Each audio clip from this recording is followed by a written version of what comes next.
नमस्कार बच्चों, कैसे हैं आप सब। आशा करती हूँ आप सभी अच्छे होंगे, स्वस्थ होंगे। आपका सभी का फिर से स्वागत है आपके अपने YouTube channel Hindi concept and facts पर। तो बच्चों, आज हम हमारे जो पिछला टॉपिक चला हुआ था, पिछली कक्षा थी, उसी को आगे बढ़ाएंगे और इस टॉपिक में आज हम समास के कुछ अगले भाग पढ़ेंगे। जैसा कि आपने पढ़ा है कि पिछली कक्षा में हमने समास के 4 भेद पढ़ लिए। जो हमारा समास है वो रहेगा बहुव्रीहि समास।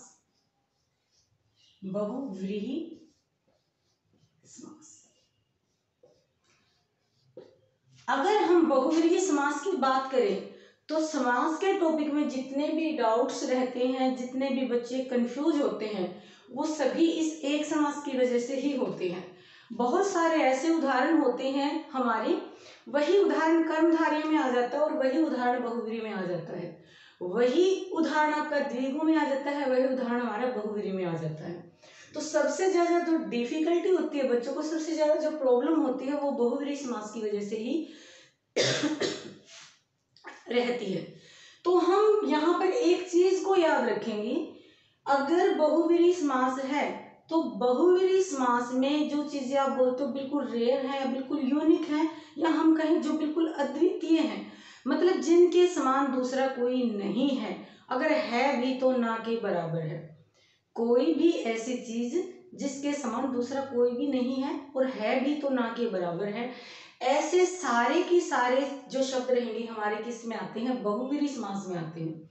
जो चीजें सामान्य हैं, कॉमन हैं, कहीं भी मिल सकती हैं, वो आपके कर्मधारय या बाकी हम जो भी पढ़ेंगे एग्जाम्पल के तौर पे वहां पे देखेंगे। तो बस अगर आपको ये चीज ध्यान रह जाती है कि बहुव्रीहि में अद्वितीय चीजें ही आती हैं, जिनके समान दूसरा कोई नहीं मिलता है, ऐसी चीजें आती है, वो सारी की सारी क्या रहेंगी, बहुव्रीहि रहेंगी। अगर इस समास की हम बात करते हैं प्रधानता के ऊपर, तो बहुव्रीहि समास के दोनों पदों में कोई भी प्रधान नहीं होता। ना इसका पूर्व पद प्रधान होता है, ना ही इसका उत्तर पद प्रधान होता है, बल्कि कोई अन्य ही प्रधान होता है। दोनों पद नहीं बल्कि कोई अन्य ही प्रधान होता है। और जब इसका विग्रह किया जाता है तो इसके विग्रह में है जिसका,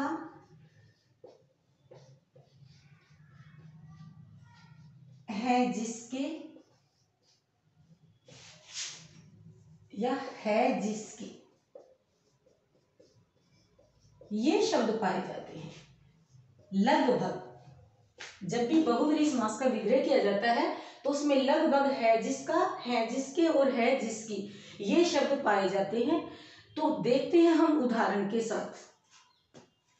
जैसा कि हम लोगों ने देखा था, हमने एक शब्द लिखा, हर कोई जानता है, मैंने लिख दिया यहाँ पे दशानन।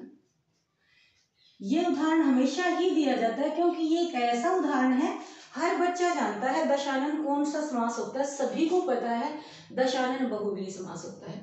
और हर बच्चे को पता होता है कि त्रिभुज कौन सा समास होता है, त्रिभुज हमारा द्विगु समास होता है।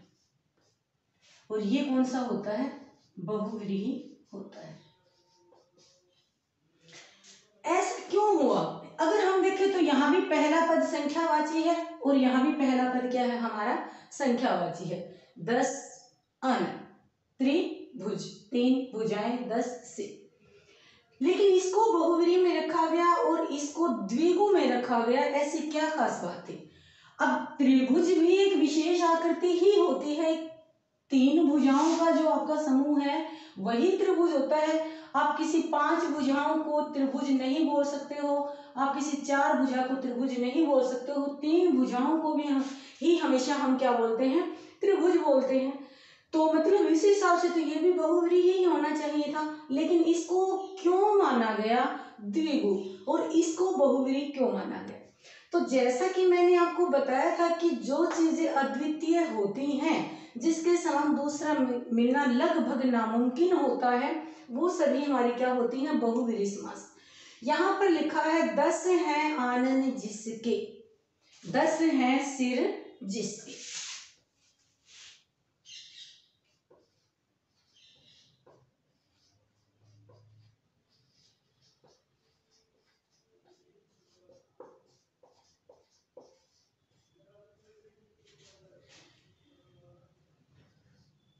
ये चीज भी आ गई। अब यहाँ पर आप सभी को पता है एक सामान्य जो इंसान होता है उसका सिर्फ एक ही सिर होता है, 10 सिर नहीं होते। हम कभी नहीं कह सकते कि मैंने फला फला जगह पर देखे हैं 10 सिर वाले या 2 सिर वाला, 3 सिर वाला, 5 सिर वाला, 8 सिर वाला, ऐसा कुछ होता ही नहीं है। सामान्य इंसान होता है वो एक सिर के साथ होता है। लेकिन यहाँ पर कितने सिर बोले गए हैं? 10 सिर बोले गए हैं। तो 10 है आनंद, जिसके क्या बन गया? विशेष, एक रेयर चीज हो गई। यहाँ ना 10 प्रधान है ना सिर प्रधान है, यहाँ तो वो व्यक्ति प्रधान है जिसकी ये है। ज्यादातर बच्चे इस चक्कर में रहते हैं कौन है कौन है, किसे कहा जाता है। आपको पता है तो भी सही है, और अगर आपको नहीं पता है तब भी सही है। हम सब जानते हैं कि कोई ना कोई तो बहुत विशेष है। वैसे इसका सभी को पता है किसको कहा जाता है? रावण को कहा जाता है। यहाँ पर त्रिभुज को क्यों नहीं दिया गया बहुवीरी में स्थान? मैंने एक त्रिभुज यहाँ बना दी, एक त्रिभुज यहाँ बना दी, एक त्रिभुज उसने बना दी, उस बच्चे ने बना दी, उसकी कॉपी में है, उस बुक में है, उस बुक में है। ये क्या है? एक सामान्य चीज है, कहीं भी आपको मिल सकती है, कहीं भी पाई जाती है। इसलिए त्रिभुज को किसके अंदर रखा गया है? द्विगु में। और दशानन को किस में रखा गया है? बहुवीरी में। तो बस अगर आप लोगों को ये अंतर समझ में आ जाता है तो आपको कोई दिक्कत होती ही नहीं, आप कंफ्यूज कभी होगे ही नहीं। जैसे हमने लिख दिया पंचानन, 5 हैं आनन जिसके।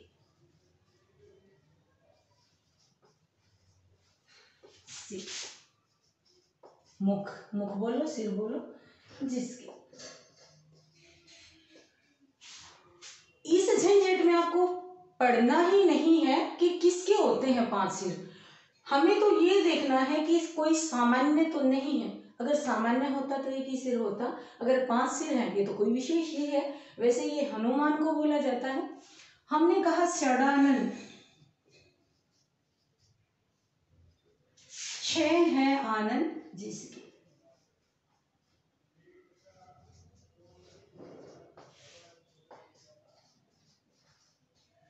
अब ये भी विशेष हो गया, सामान्य इंसान के तो नहीं होते हैं। तो यहाँ पर भी आपका क्या रहेगा? वैसे ये कार्तिकेय को कहा जाता है तो ये भी आपका क्या रहेगा? बहुवीरी समास। जैसे हमने लिखा अंशुमाली, अंशुमाली, अंशु है माला जिसकी। अंशु का अर्थ होता है किरणें, किरणें हैं माला जिसकी। अब यहाँ ना किरणों का जिक्र है ना माला का जिक्र है, यहाँ पे सूर्य का जिक्र है। अंशुमाली किसे कहा जाता है? सूर्य को कहा जाता है। तो यहाँ पर भी विशेष है, ये भी सामान्य नहीं है। तो कौन सा रहेगा आपका? बहुवीरी समास रहेगा। जैसे हमने लिखा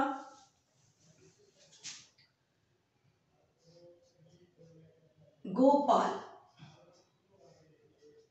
गायों को पाला है जिसने, या फिर गायों को पालने वाला। यहाँ गायों को पालने वाले को हर किसी को गोपाल नहीं कहा जाता। गोपाल किसके लिए है?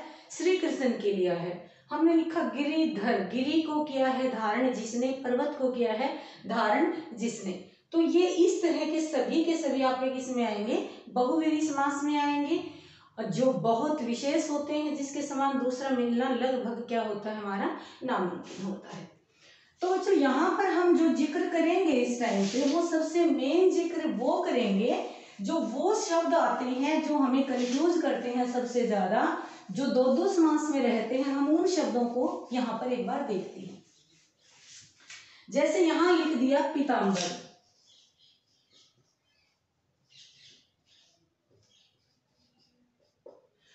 अगर हम बात करें पीताम्बर की तो ये आपको कर्मधारय समास में भी मिलता है और ये आपको बहुव्रीहि समास में भी मिलता है। कर्मधारय में भी होता है और बहुव्रीहि में भी होता है। अब बच्चे इस चीज को लेके बहुत ज्यादा मुश्किल में रहते हैं कि अगर पेपर में दोनों ऑप्शन आ जाते हैं तो हमारा उत्तर क्या रहे। और बहुत सारे बच्चों ने तो अपने माइंड में फिट भी कर रखा है कि अगर ये आ जाए तो हमारा उत्तर क्या रहेगा? बहुव्रीहि समास रहेगा। ऐसा कुछ भी नहीं है कि आपका उत्तर बहुव्रीहि रहेगा। अगर बहुव्रीहि होता तो कर्मधारय लिखने की क्या जरूरत है? इसका मतलब कर्मधारय भी होता है, तो जिस बच्चे ने कर्मधारय कर दिया उसका गलत कैसे होगा? तो पहली बात तो जो इस टाइप के उदाहरण होते हैं, समस्त पद अगर दे रखा है तो ये दोनों ऑप्शन आपको नहीं मिलते हैं। अगर ये दोनों ऑप्शन मिल रहे हैं तो समस्त पद नहीं बल्कि क्या होना चाहिए, वहां पर आपका विग्रह होना चाहिए। किसी ने बोल दिया आपसे कि पीले हैं जो अंबर, अंबर का अर्थ हो गया यहाँ पे वस्त्र,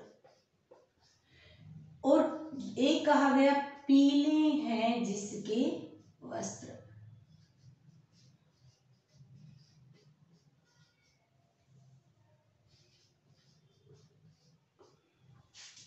अगर आपसे ये पूछा गया है, ऑप्शन दोनों हैं, तो हमें पता है यहाँ विशेषता बता रखी है, विशेषण और विशेष्य का संबंध है, तो समास कौन सा रहेगा हमारा, कर्मधारय समास रहेगा। लेकिन अगर ये बोल दिया किसी ने कि पीले हैं जिसके वस्त्र, तो यहाँ पर विशेषता वस्त्रों की नहीं बता रखी, उस व्यक्ति के बारे में बता रखा है, कोई विशेष है। और आप सभी जानते हो पीताम्बर विष्णु को कहा जाता है, श्री कृष्ण को कहा जाता है। अगर विग्रह आते हैं तो आपका उत्तर विग्रह के अकॉर्डिंग रहेगा, दोनों में से कुछ भी। और अगर समस्त पद दिया जाता है तो ऑप्शन में से कोई एक ही आपका रहेगा। उसके साथ जैसे मान लीजिए एक बार पूछ लिया गया कि राम पीताम्बर धारण करके पूजा करने गया, राम पीताम्बर धारण करके पूजा करने गया, तो इस वाक्य में पीताम्बर शब्द में समास बताएंगे। तो यहाँ पर क्या बताया है, उसके वस्त्रों की विशेषता बता रखी कि पीले वस्त्र पहन के गया था, तो कौन सा बन जाएगा, कर्मधारय समास। पीताम्बर को माखन चोर कहा जाता है, तो अब हमें पता चल गया पीताम्बर किसके लिए है, श्री कृष्ण के लिए। समास उत्तर क्या बन जाएगा आपका, बहुव्रीहि समास।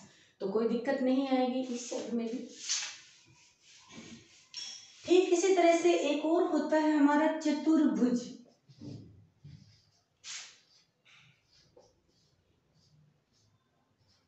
चतुर्भुज, यहाँ भी वही समस्या आती है। ये उदाहरण आपको द्विगु में भी मिलता है और ये उदाहरण आपको बहुव्रीहि में भी मिलता है। अगर आपके सामने है समस्त पद तो द्विगु या फिर बहुव्रीहि जो ऑप्शन है वो आपको उत्तर रहेगा। लेकिन अगर विग्रह कर रखा है चार, देखो एक तो होता है चार भुजाओं की एक आकृति होती है जिसे हम चतुर्भुज कहते हैं, कुछ इस तरह की आकृति होती है जिसे चतुर्भुज कहा जाता है। तो चार भुजाओं की आकृति या फिर चार भुजाओं का समूह या समाहार, तो उत्तर क्या आ जाएगा हमारा द्विगु। और चार हैं भुजाएं जिसकी अगर बोला गया है तो उत्तर हमारा क्या आ जाएगा, बहुव्रीहि समास। क्योंकि चतुर्भुज भी विष्णु के लिए प्रयोग किया जाता है या फिर गणेश के लिए, किसी के लिए भी, मतलब किसी विशेष के लिए प्रयुक्त किया जाता है चतुर्भुज। तो ये आपका अगर विग्रह दे रखा है तो आपका द्विगु और बहुव्रीहि में से आप देखोगे। अगर सिर्फ समस्त पद दे रखा है तो ऑप्शन में एक ऑप्शन आप लोगों का रहेगा। जैसे कि एक शब्द यहाँ पे लिख दिया गया आपका पंचवटी। वैसे तो विग्रह इसका होता है पांच वटों का समूह या समाहार, उत्तर आपका आएगा द्विगु समास। लेकिन अगर द्विगु नहीं दे रखा है ऑप्शन में तो फिर आपको वहां पर बहुव्रीहि मिल सकता है, क्योंकि रामायण में एक जगह है जिसका जिक्र किया गया है कि सीता को पंचवटी में रखा गया था, तो फिर आपका क्या बन जाएगा, ये बहुव्रीहि समास बन जाएगा।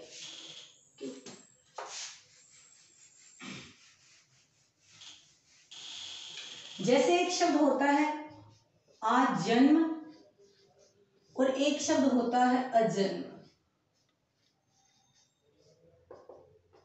आजन्म, जन्म में आ उपसर्ग जोड़ा गया तो क्या बन जाएगा, पूरा जन्म या जन्म पर्यंत या सारा जन्म, पूरा जीवन। समास कौन सा हो गया, अव्ययीभाव। और यहां पर क्या है, जन्म शब्द में अ उपसर्ग जोड़ रखा और अ का अर्थ क्या होता है, न, नहीं, न जन्म। तो अब ये आपका कौन सा हो गया, अब आपका हो गया नए तत्पुरुष समास। अब कौन सा हो गया, नए तत्पुरुष समास। तो यहाँ भी कोई दिक्कत नहीं, इसमें कोई डाउट था ही नहीं। अगर आजन्म है आजीवन है तो अव्ययीभाव रहेगा, अगर अजन्म या अजन्मा शब्द दे रखा है तो आपका क्या रहेगा, नए तत्पुरुष समास। एक बच्चे बहुत ज्यादा कंफ्यूज होते हैं पंजाब शब्द में। बच्चे कहते हैं 5 नदियों का समूह क्या होता है? पंजाब होता है। 5 नदियों का समूह पंजाब नहीं होता है।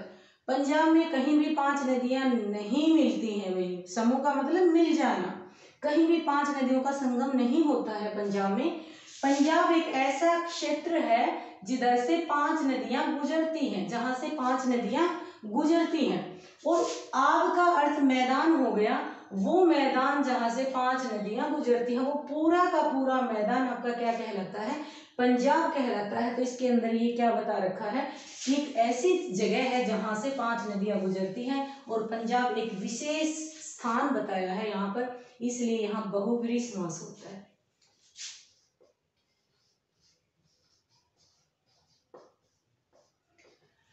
एक शब्द देखा है जो बच्चे गलत करते हैं बहुत बार, तिरंगा।